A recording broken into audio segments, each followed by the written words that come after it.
अच्छा, last class में हमने डिस्कस किया था अर्थमेटिक मीन की प्रॉपर्टीज, अगर आपको याद हो, और आज हम उन प्रॉपर्टीज को यूज करते हुए एक्सरसाइज के क्वेश्चन स्टार्ट करेंगे और देखेंगे कि वहां पर ये किस तरह से यूज हो रही है। ये आपके सामने एक्सरसाइज शो हो रही है, मेजर्स ऑफ सेंट्रल टेंडेंसी। आपके पास जो नोट्स हैं उनमें से ओपन कर लें आप लोग। सबसे पहले मैं आपको क्वेश्चन मार्क करवा रहा हूँ जो हम करेंगे, अपने पास नोट करते जाएं ये questions. Question number 1, 3,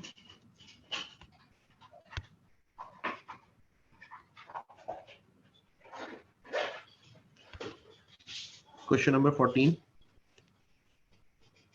question number 16,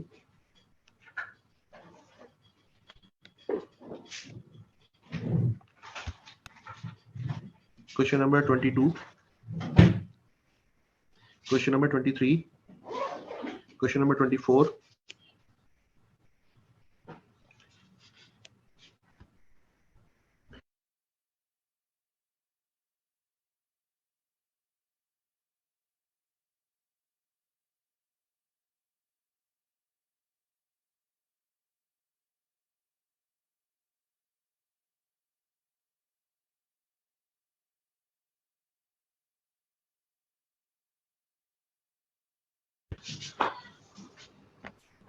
अच्छा बेटा, इसके बाद है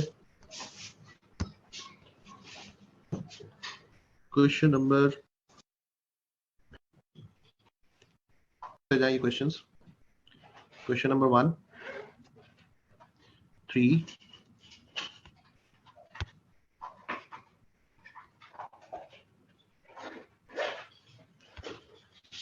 question number 14,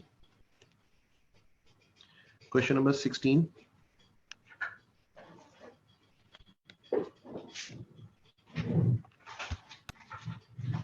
question number 22, question number 23, question number 24,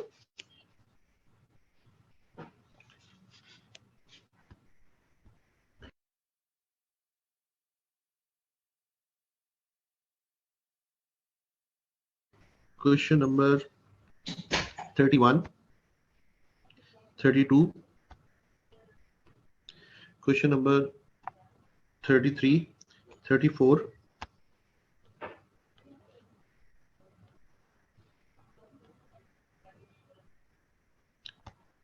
question number 44,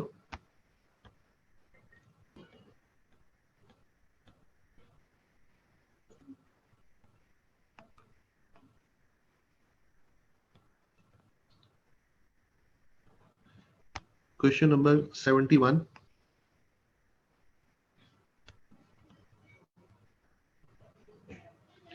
question number 78, question number 79,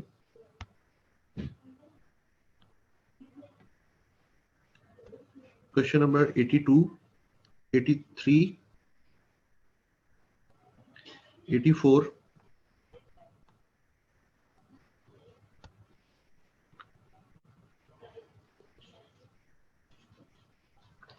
87,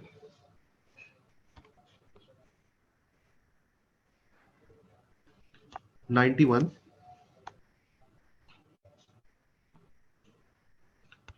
92,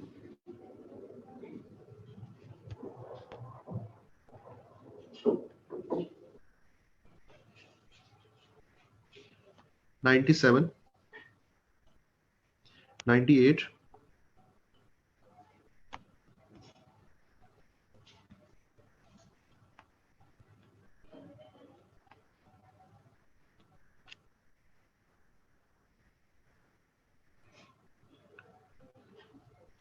119, 121, 123,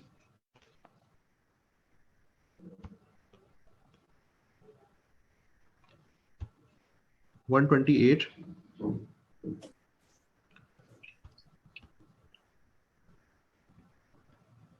and 132। ये क्वेश्चंस जो मैंने आपको मार्क करवाए हैं, ये सारे के सारे क्वेश्चंस अर्थमेटिक मीन से रिलेटेड हैं। या तो अर्थमेटिक मीन के बेसिक फॉर्मूले से होंगे, या फिर ये अर्थमेटिक मीन की किसी प्रॉपर्टी से सॉल्व होंगे। तो अब मैं वन बाय वन कुछ क्वेश्चंस स्टार्ट के मैं करूंगा और फिर कुछ कुछ क्वेश्चंस मैं आप लोगों को दे दूंगा इसके लिए, ठीक है? तो स्टार्ट करें।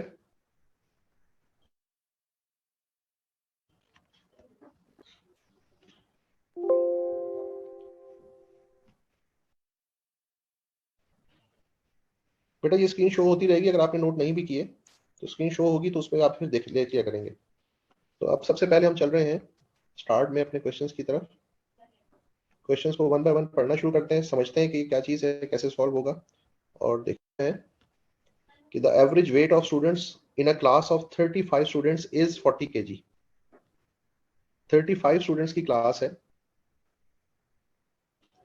और उन 35 स्टूडेंट्स का जो एवरेज वेट है वो है 40। If the weight of the teacher be included the average rises by half kg। जब हम एक टीचर का वेट भी उसमें ऐड करेंगे तो सबसे पहली जो चीज होगी वो ये है कि आपका एन इंक्रीज हो जाएगा, यानी एक टीचर भी उसमें इंक्लूड हो जाएगा। तो पहले जो 35% थे वो हो जाएंगे 36%। और दूसरा चेंज ये आया कि जो आपका एवरेज 40 kg था वो हाफ kg इंक्रीज हो गया है। इसका मतलब है पहले 40 था तो टीचर का वेट ऐड होने से एवरेज जो है वो हाफ kg इंक्रीज हुआ। इट मींस के 40.5 kg हो गया। और अब ये इंफॉर्मेशन देने के बाद उसने आपसे पूछा है weight of the teacher is, यानी जो आपने ऑब्जर्वेशन ऐड की है उस ऑब्जर्वेशन की वैल्यू क्या है। अब चलते हैं इस क्वेश्चन को यहाँ पे सॉल्व करते हैं।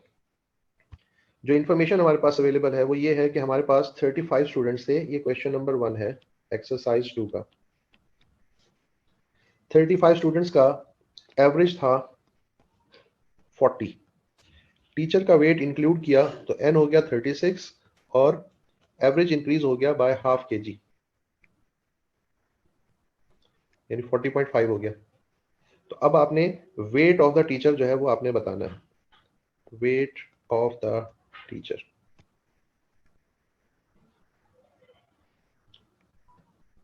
तो अगर हम अरिथमेटिक मीन का बेसिक फॉर्मूला अप्लाई करें, sum of X divided by N, तो पहला काम हम ये करेंगे कि हम ये इंफॉर्मेशन यूज करेंगे। एक्स बार की वैल्यू है 40, सम ऑफ एक्स हमें नहीं मालूम लेकिन नंबर ऑफ स्टूडेंट्स हमें मालूम है कि वो 35 है। तो यहां से मुझे सम ऑफ एक्स जो है वो मिल जाएगा और सम ऑफ एक्स बनेगा 40 मल्टीप्लाइड बाय 35। इन दोनों को अगर आप मल्टीप्लाई करें तो 40 मल्टीप्लाइड बाय 35 इज 1400। और ये 1400 क्या चीज है? ये है sum of weights of 35 students. ये 35 स्टूडेंट्स के वेट का सम है। अब उसके बाद जब हमने टीचर का वेट ऐड किया तो एवरेज हो गया 40.5। सम ऑफ एक्स अब हमें नहीं मालूम लेकिन हमें यह मालूम है कि नंबर ऑफ पर्सन जो पहले 35 थे अब वो 36 हो गए। यहां से अगर मैं सम ऑफ एक्स की वैल्यू निकालूं तो वो बनेगा 40.5 मल्टीप्लाइड बाय 36। 40.5 मल्टीप्लाइड बाय 36, ये बन रहा है 1458। तो अब मेरे पास जो सम ऑफ एक्स आ रहा है वो आ रहा है 1458। और ये 1458 क्या चीज है बेटा? ये है sum of weights of 35 students and a teacher। ठीक है, तो हमें क्या चीज चाहिए? Weight of teacher. तो वेट ऑफ टीचर क्या होगा? वो इन दोनों का डिफरेंस होगा। वेट ऑफ टीचर इन दोनों का डिफरेंस होगा, यानी 1458 minus 1400 equals to 58 kg। Teacher का वेट 58 kg था और जब इसको हमने 35 स्टूडेंट्स के वेट के साथ ऐड किया तो एवरेज जो है वो हाफ kg इंक्रीज हो गया। तो इसका मतलब weight of the teacher 58 kg है। इसको अगर हम ऑप्शंस में चेक करें तो ये बनता है डेल्टा ऑप्शन डी। अच्छा बेटा, ये ए बी सी डी नहीं कहलाता, ये कहलाता है अल्फा, बीटा, चार्ली और डेल्टा। ठीक है, तो हमारा आंसर है डेल्टा। ये आपको क्वेश्चन क्लियर हुआ कि नहीं हुआ बताइए। देखिए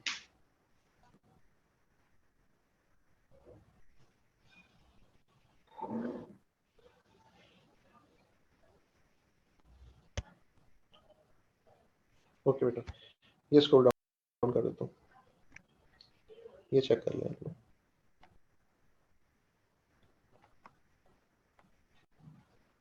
और बाद में आपको ये मिल भी जाएगा, ये आ गया।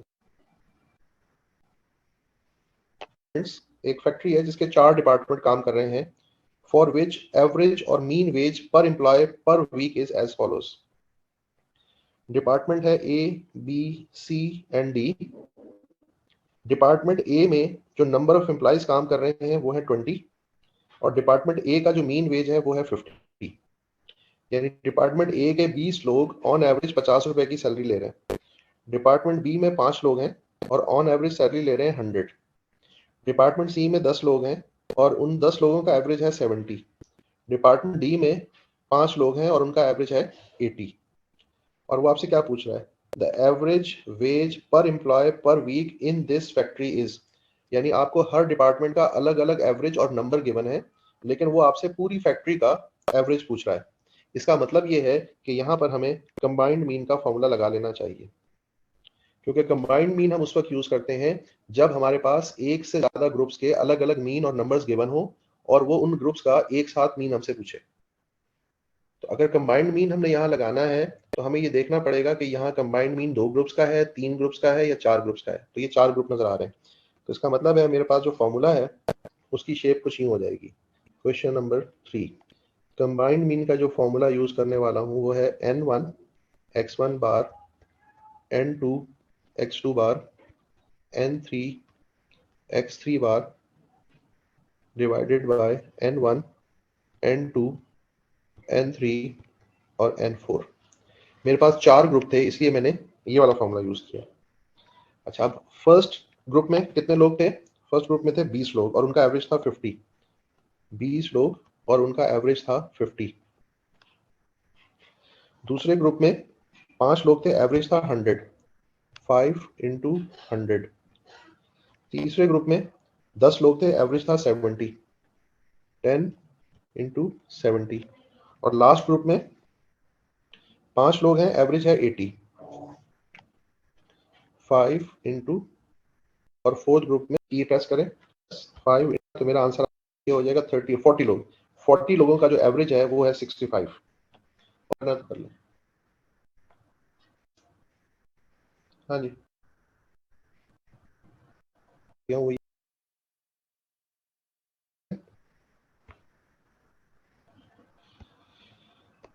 नेक्स्ट क्वेश्चन जो मैंने मार्क किया हुआ है वो है क्वेश्चन नंबर 14। इसको पढ़कर देखते हैं। कहता है the arithmetic mean of 5 numbers is 27। इसका मतलब इंक्लूडेड, अगर इन 5 नंबर में से एक नंबर 5, तो एक्स के बार क्या हो जाएगा 25। पहले 27 था, 25 हो जाएगा। द एक्सक्लूडेड नंबर इज, जो नंबर हमने इंक्लूड किया उसकी वैल्यू क्या होगी। अच्छा, इसको देख लेते हैं। ये था क्वेश्चन नंबर 14। क्वेश्चन नंबर 14, हमारे पास एक्स बार की वैल्यू है 27 और उस वक्त एन की वैल्यू थी 5। एक नंबर हमने एक्सक्लूड किया, जब एक नंबर एक्सक्लूड किया तो एन रह गया 4 और एक्स बार हो गया 25। तो अब हमने बताना क्या है, एक्सक्लूडेड नंबर, जो नंबर हमने निकाल दिया उसकी वैल्यू क्या थी। अगेन अरिथमेटिक मीन का बेसिक फॉर्मूला यूज करेंगे, X bar equals to sum of X upon N. X bar की वैल्यू है 27, सम ऑफ एक्स हमें नहीं मालूम, एन की वैल्यू है 5। तो यहाँ से सम ऑफ एक्स हमें मिल जाएगा 27 मल्टीप्लाइड बाय 5, 135। इन 5 वैल्यूज का टोटल है 135। उसके बाद जब हमने एक नंबर निकाल दिया तो हमारा मीन हो गया था 25 और नंबर ऑफ ऑब्जर्वेशन रह गई थी 4। तो यहाँ से सम ऑफ एक्स हमें मिलेगा 25 मल्टीप्लाइड बाय 4 इज 100। 35। और इसको अगर हम ऑप्शन में चेक करें तो ये बनता है डेल्टा ऑप्शन। ये इसका सोल्यूशन देखिए। नंबर एक्सक्लूड किया, नंबर्स इज 27, नंबर्स 5 हैं, उनका अर्थमेटिक मीन 27 है, नंबर्स 27 नहीं है, तो उनका मीन है। दोबारा चेंज ऑफ ओरिजिन ये था कि डाटा की हर ऑब्जर्वेशन में हम किसी कांस्टेंट नंबर को या तो कांस्टेंट से, जब ये याद आ गया तो अब हम जरा इस क्वेश्चन को पढ़ने की कोशिश करते हैं ये क्या चीज है। क्वेश्चन नंबर 16 को अगर आप देखें तो कहता है in order to make the computation of the earth कर लें या डिवाइड कर लें, तो इसको हम कह देते हैं ये है चेंज ऑफ स्केल। याद आया? जब ये याद आ गया तो अब हम जरा इस क्वेश्चन को पढ़ने की कोशिश करते हैं ये क्या चीज है। क्वेश्चन नंबर 16 को अगर आप देखें तो कहता है in order to make the computation of the arithmetic mean of a set of 50 numbers n equals to 50, set of 50 numbers simpler, each observation is subtracted from 53, her observation को subtract किया गया from 53, 53 में से हर observation को subtract किया। तो जब हर observation को 53 में से सब्ट्रैक्ट किया तो क्या सिचुएशन बनी, इसको जरा पहले लिख लेते हैं। क्वेश्चन नंबर है 16, y हमें कैसे मिल रहा है, each observation is subtracted from 53, यानी 53 माइनस x, ये है x और y का रिलेशन आपस में। मैं फिर पढ़ता हूँ स्टेटमेंट आपके लिए, देखें। each observation is subtracted from 53, subtracted from 53, तो ये x और y का रिलेशन, यानी y हमें कैसे मिल रहा है 53 माइनस x।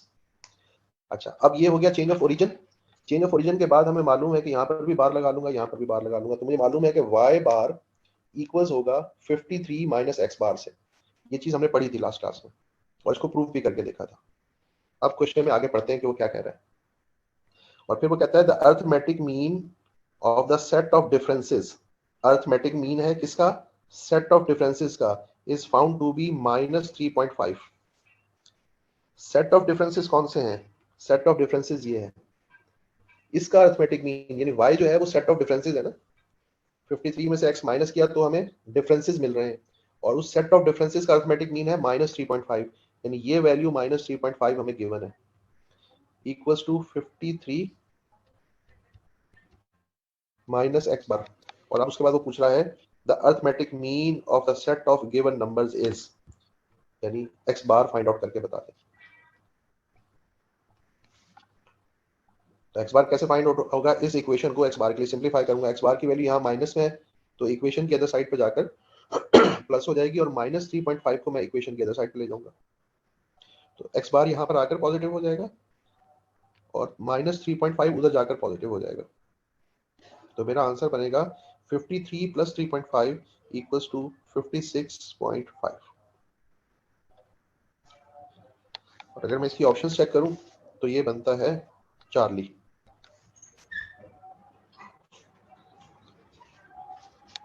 ये देखें,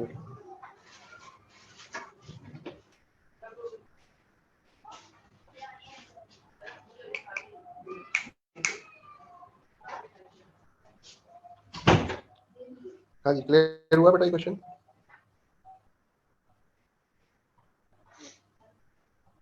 ठीक, अगले क्वेश्चन पे चलते हैं। नेक्स्ट क्वेश्चन हमारे पास है और वो है 22। क्वेश्चन नंबर 22 को पढ़ लेते हैं। कहता है if the mean of the 5 observations, mean of the 5 observations, तो n कितना है 5। 5 ऑब्जर्वेशंस कौन कौन सी हैं, पहली ऑब्जर्वेशन है x, दूसरी है x plus 2, x plus 4, x plus 6, x plus 8 is 11, यानी x बार की वैल्यू है 11, ये n इक्वल्स टू 5। और 5 ऑब्जर्वेशंस कौन कौन सी हैं, x, x plus 2, x plus 4, x plus 6, x plus 8, और इसका मीन है 11। और उसके बाद उसने पूछा हुआ है then the mean of the first 3 observations is, पहली 3 ऑब्जर्वेशंस का अरिथमेटिक मीन क्या होगा। तो पहली 3 ऑब्जर्वेशंस का अरिथमेटिक मीन हम उस वक्त बता सकते हैं जब हमारे पास पहली 3 ऑब्जर्वेशंस हमें मिल जाएंगी। तो अब जरा देखते हैं कि यहाँ पे इस क्वेश्चन को कैसे करना है। क्वेश्चन नंबर है ये 22।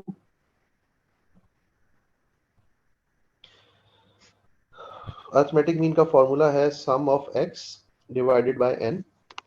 अर्थमेटिक मीन की वैल्यू है 11।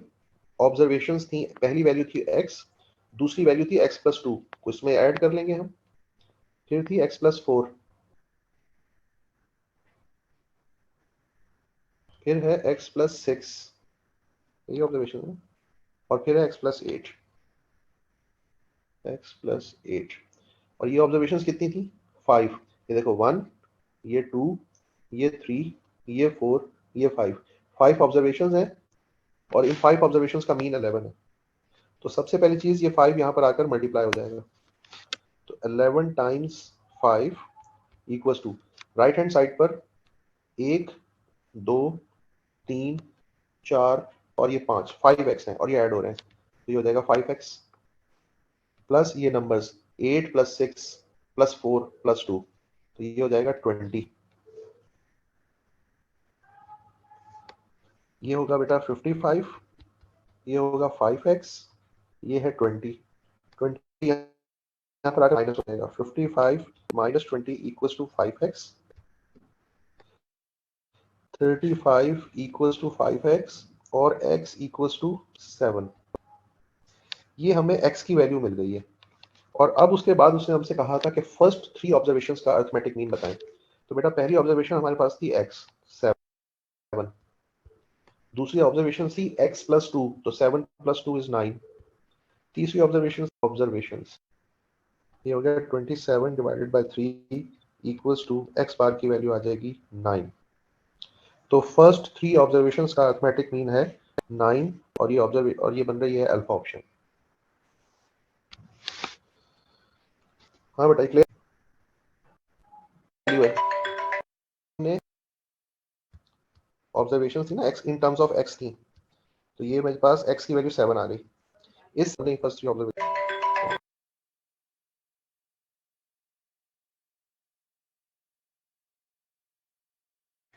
हाँ जी 23, क्वेश्चन नंबर 23 में वो कहता है if the mean of 4 observations is 20, mean of 4 observations, तो ये x बार की वैल्यू है, 4 ऑब्जर्वेशंस हैं तो n इक्वल्स टू 4 है। When a constant c is added to each observation, the mean becomes 22. When a constant c is added to each observation, तो ये क्या होगा, चेंज ऑफ ओरिजिन या स्केल?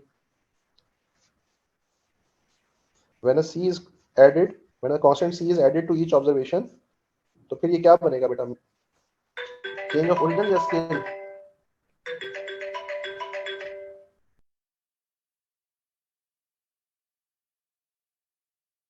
ऑफ ओरिजिन है, तो फिर यहाँ पर उसने कहा मतलब ये है कि हमें मीन था वैल्यू ऑफ सी आपने बतानी है, माइनस, समझ में आया बेटा? 22 the value of C is beta option. Clear हुआ बेटा?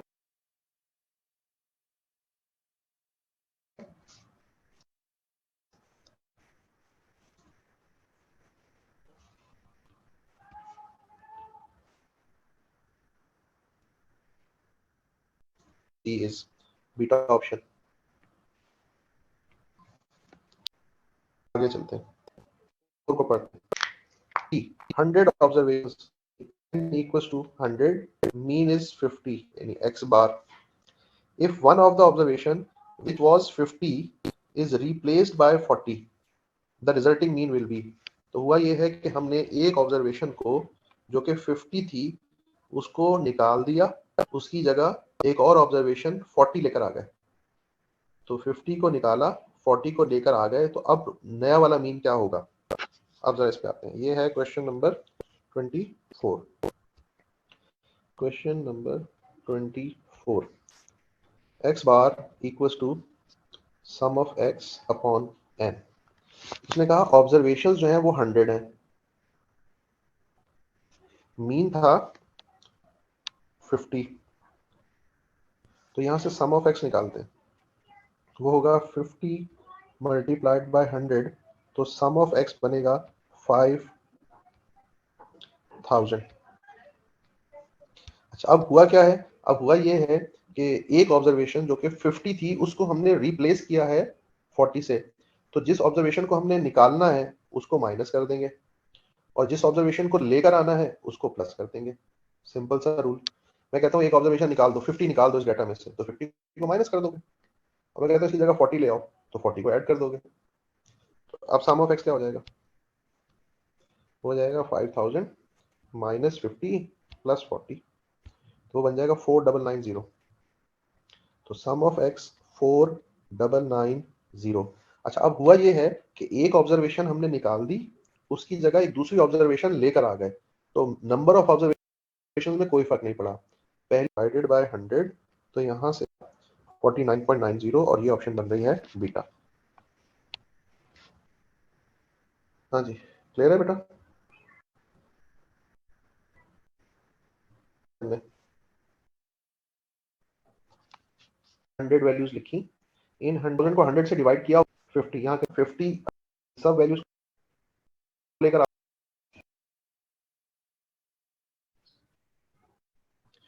पूछने की कोशिश कर रहे हैं। 52 के आगे 7 भी, एक्स की वैल्यू को हमने ओरिजिनल डाटा में पुट किया था। पहली वैल्यू थी एक्स 7 हो गई, दूसरी वैल्यू थी एक्स प्लस 2 9 हो गई, तीसरी वैल्यू थी एक्स प्लस 4, ये हो गई 11। तो इस तरह से 7 9 और 11 आया। ओके जी, आगे चलते हैं। लास्ट टाइम ही करवा दिया था। अरिथमेटिक मीन के बारे में हमें ये तो मालूम है कि ये चेंज ऑफ ओरिजिन और चेंज ऑफ स्केल दोनों से अफेक्ट होता है, तो इसलिए इसका आंसर तो है डेल्टा, ए एंड बी। और 32 में मैंने आपको बताया था कि एक्स और वाई की जगह उनकी मीन को रिप्लेस कर दें। तो y बार पूछा है और x बार की वैल्यू 8 है, तो y बार मुझे कैसे मिलेगा? 3 टाइम्स 8 प्लस 6, तो 24 प्लस 6 इज 30। नेक्स्ट पे चलते हैं, और वो ये है कि यहाँ पे 10 लिखा हुआ है, ये 10 में ये 100 है। ठीक है, पहली बात था, दोबारा करवा। तो टोटल था टॉप 75 n1, उसका मीन 59, लास्ट 100 n3, और x3 bar is 28। Find the mean of the remaining, ये है n2 इक्वल्स टू 100, और x2 बार आपने कैलकुलेट करना है। तो फॉर्मूला कौन सा यूज करेंगे? ये वाला, n1 x1 बार 2 प्लस 59, ये दोनों वैल्यूज के टोटल वहां जाकर माइनस हो जाए, फिर 100 से डिवाइड करेंगे। ट्राई करने हैं।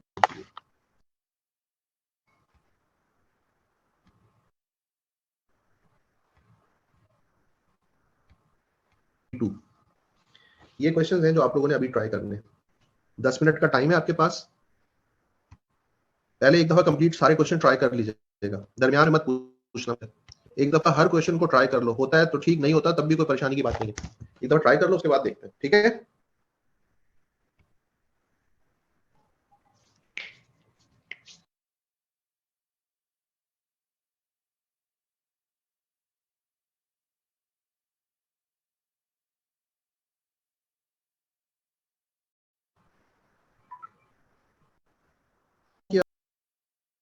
क्या हुआ?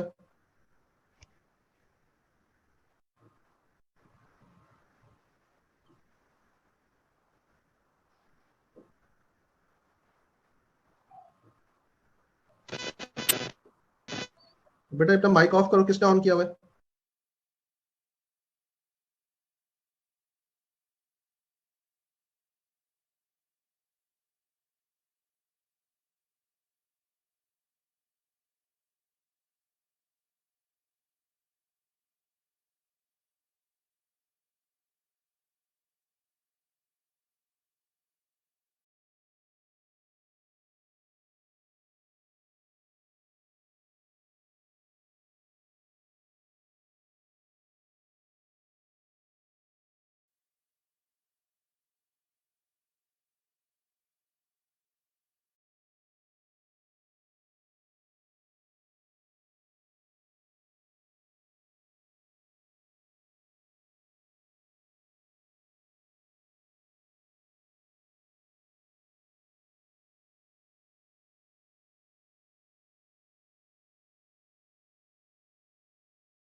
हाँ बेटा, बाकी लोग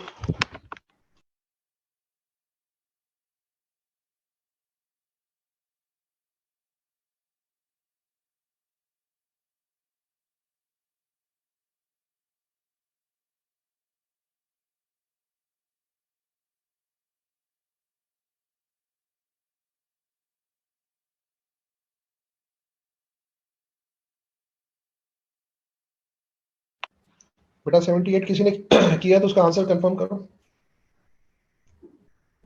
डेल्टा नन। चार्ली, अनस कह रहे हैं चार्ली।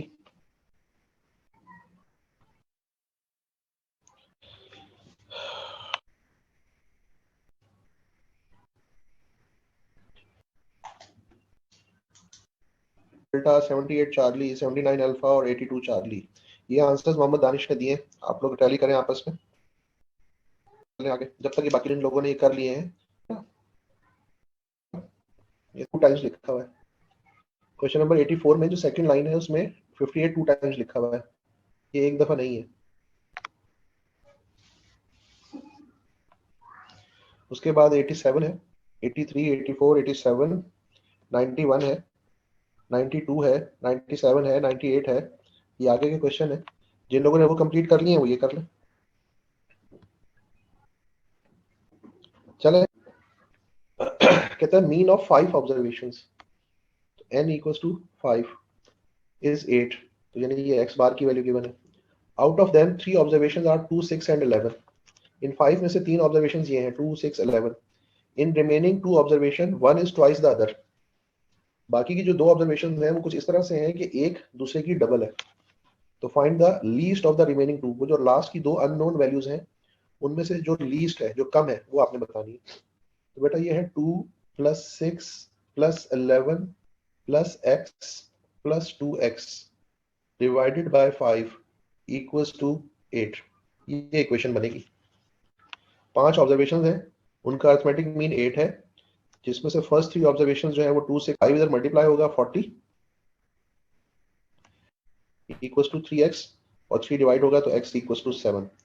तो एक 7 है और दूसरी 14 है। उसने हमसे लीस्ट वाली पूछी हुई थी, अल्फा ऑप्शन।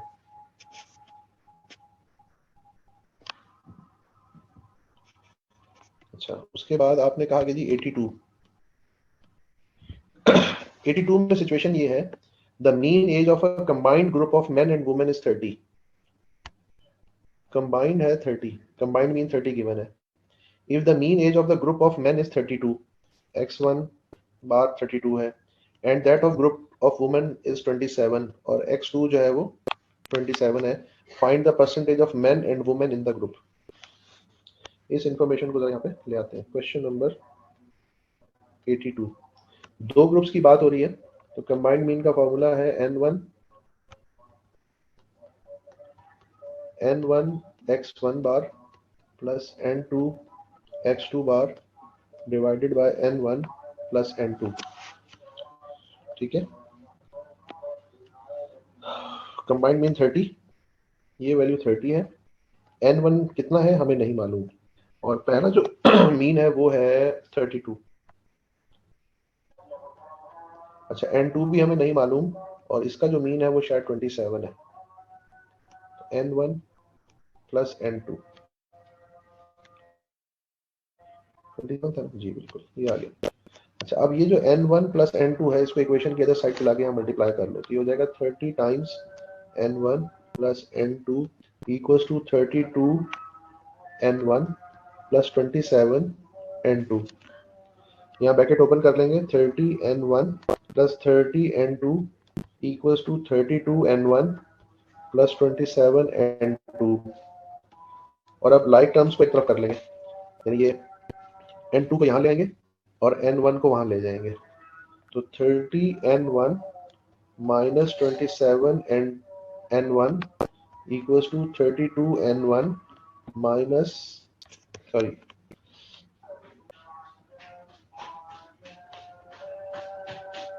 32 n2 था।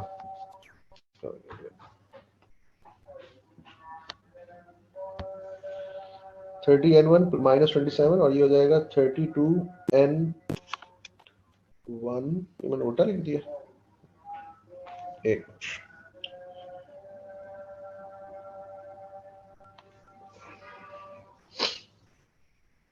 उल्टा लिख दिया यार, एक मिनट इसको सही कर लेते हैं।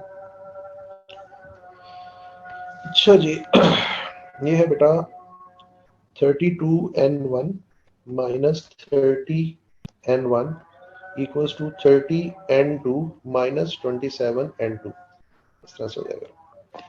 तो 32 में से जब 30 माइनस होगा तो ये हो जाएगा 2n1 और ये हो जाएगा 3n2। अब ये n1 को उधर ले जाओ और 3 को इधर ले आओ, तो ये बनेगा कुछ इस तरह से कि 2/3 इक्वल्स टू, सॉरी n1 को इधर लाना था,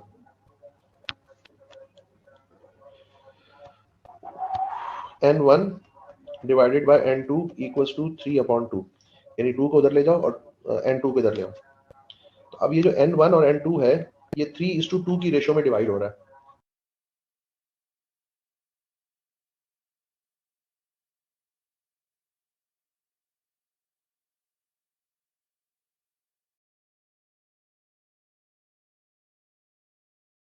इसका अगर मैं सम ऑफ रेशोज निकालूं, सम ऑफ रेशोज ये बनेगा 3 + 2 = 5। अब उसमें n1 की रेशो क्या है 3, तो 3 डिवाइडेड बाय 5 मल्टीप्लाइड बाय 100, ये बनेगा 60%, ये हो गया n1। और इसी तरह n2 बनेगा 2 divided by 5 multiplied by 100 equals to 40%। तो फिर मैन और वुमेन जो है वो 60 एंड 40 की रेशो में डिवाइड हो रहे हैं। ये ऑप्शन बनेगी अल्फा। ये इसकी वर्किंग चेक कर लें।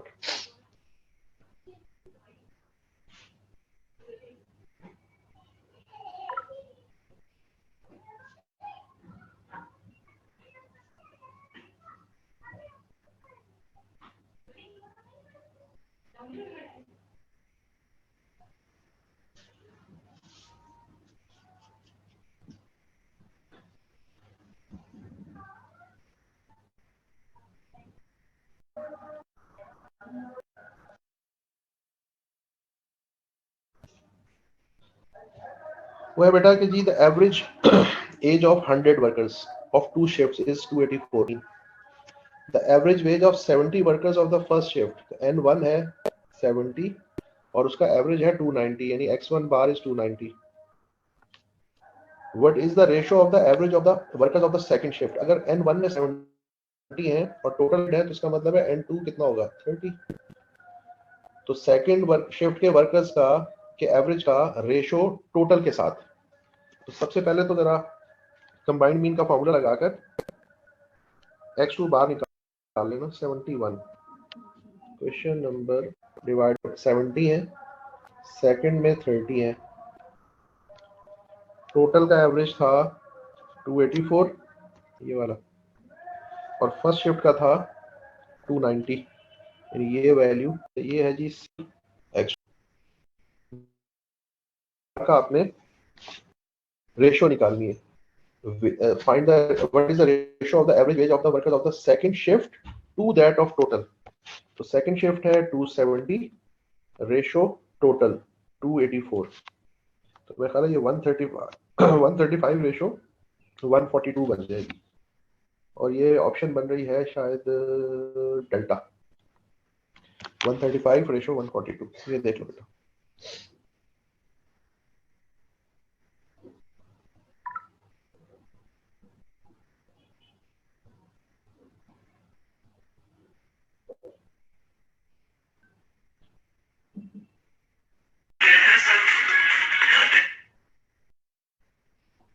निकाला, x2 बार निकालने के बाद आपने इसकी टोटल के साथ रेशो मांगी हुई थी उसने। हाँ जी क्लियर है बेटा। चलें आज के लिए इतना काफी है।